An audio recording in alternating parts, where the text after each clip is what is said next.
আচ্ছা, আমাদের সমাজে একটা কথা প্রচলিত আছে যে বামুন হয়ে চাঁদে হাত বাড়াইও না।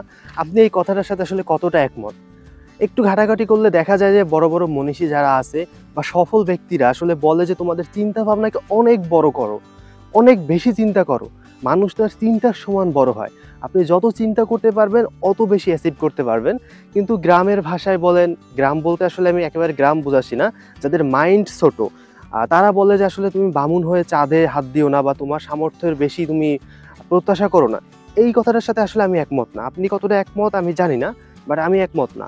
কারণ আমি যতটা চিন্তা করব আমি তো সেইটাই অ্যাচিভ করব। আমার মাথায় যেটা সারাদিন চলবে আমি সেইটাই করব। একটা গ্রামে রহিমা নামে একটা মেয়ে ছিল।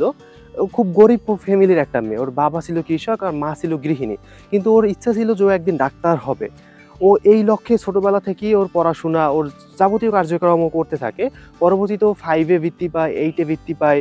এভাবে করে আস্তে আস্তে ওর পড়াশোনার যাত্রাটা অনেক সহজ হয়ে যায়। এরপরে ও যখন বড় হয় তখন ও একটা জব করে, পাশাপাশি অনেকগুলা টিউশনি করে। এভাবে ওর খরচটা চালায়, ও ডাক্তারি পড়া শুরু করে। অনেক কষ্টে ওর স্বপ্নের যে ডাক্তার হওয়া এটাও পূরণ করে এবং ও গ্রামের মানুষের সেবা করে। তখন গ্রামের মানুষ বলে যে হ্যাঁ, আমরা ভাবছিলাম যে রহিমা একদিন ভালো কিছু করবে। এর আগে কিন্তু ওকে বলতো যে তুমি এগুলা কইরো না, তুমি এটা পারবা না, শুধু সময় নষ্ট করতো। সো এইভাবেই আসলে আমাদের যে চিন্তাভাবনা আছে, আমাদের চিন্তাভাবনাটাকে অনেক বড় করতে হবে। চিন্তাভাবনা অনুযায়ী কাজ করতে হবে।